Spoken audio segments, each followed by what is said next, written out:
стратеги ач холбогдол бүхий бүтээгдэхүүн хангамж нийлүүлэлтийг дэмжих гээд байгаа энэ хуулийн нөхцөл байдал дээр сард бид нар 60 мянган тонн энгийн А92 хэрэглэдэг байсан бол энэ маань өсөөд 80 болоод байгаа.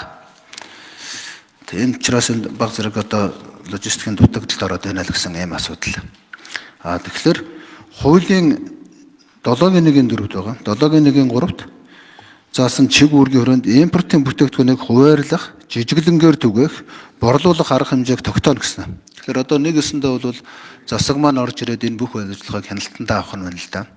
Тэгээ засаг маань орж ирээд энэ хяналтандаа авчиж байгаа тохиолдолд энэ харин логистик түгээлт нь сайжрах уу? Ялангуяа энэ дарга нар орж ирээд түүний дагсан хүнд суртал өөртөө болон бусдад давуу байдал үүсгэх нөхцөл болох юм биш үү?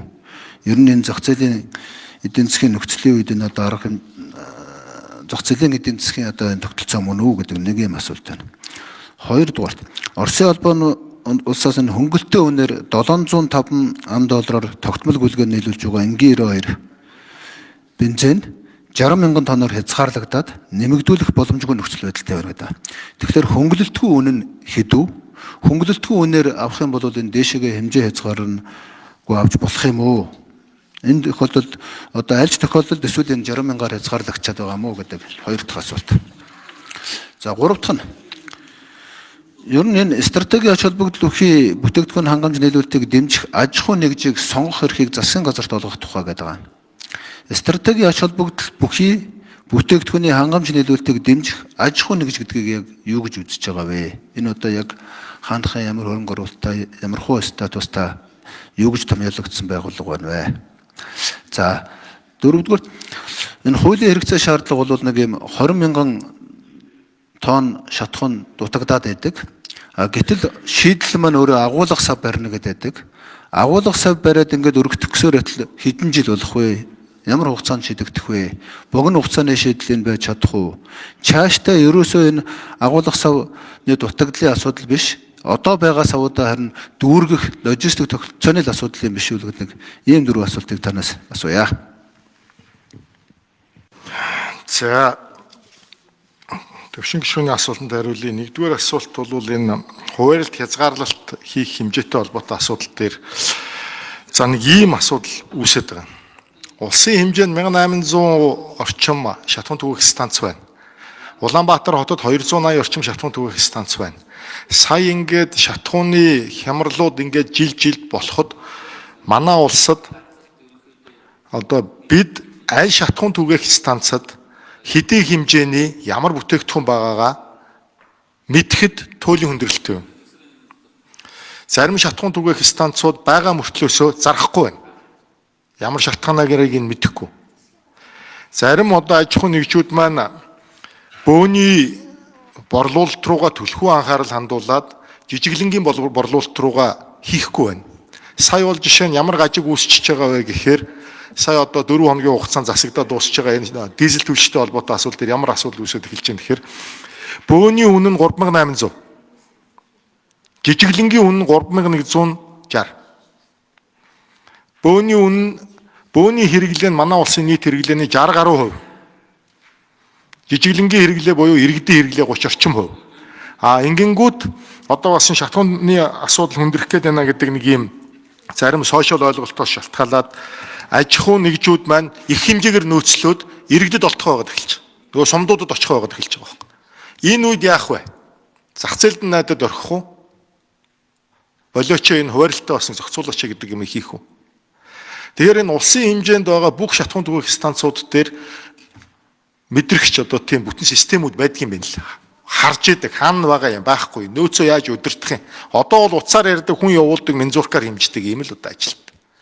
Хүний хүчээр дийлэхээс өнгөрчөөд байна. Цахим систем оруулж ирээ. Цахим удирдлагын тогтолцоонд шилжүүлъя л гэж байгаа. За гол нөхцөл нь хизээ төр орж ирэх вэ гэвэл импортын хэмжээ 50%-аас доош унвал төр хуваарлалт зохицуулалтын дээр нь оролцсноо л гэсэн ийм л зохицуулттай. За ийм төрлийн зохицуултыг бол бас энэ либерал эдийн засгийн орнууд бол бүгдээрээ л бас өөрсдөө үйлдвэрлэдэггүй ийм орнууд бол хийдэг юм бэл. Шатхуун бол стратегийн тийм бүтээгдэхүүн учраас бид бол энэ дээр бас онцгой анхаарах хэрэгтэй мэлээ. За Оросын холбооны улсаас орж ирэх 60 мянган тонн бол хатуу тогтцсон одоо үн байдаг 705. За энэс дээш хэмжээг бол хамаагүй хязгааргүй аваачаал гэт. Хүссэн хэмжээнд чи өгнө. Энэ нь бол тухайн үеийн зах зээлийн үнээсээ хамаарна гэж. Заримдаа 800 гаруй доллар байна. За одоо бол эн чинь нэг хиттэй байна да. 800 орчим доллар л байгаа да. Евро стандартын. Ийм л. За дөрвөн асуултын нэгэнд л хариуллаа. Тэгээд цаашаа дахиж тодруулаад хариулахыг хүсье танд гүшинэ. Зүгээр ер нь бол ингэж л байна л да. Шатхууны хэмжээг бид нар мэдхээсээ илүү энэ импортын хэмжээ 50-аас доош унавал гэдэг байгаа.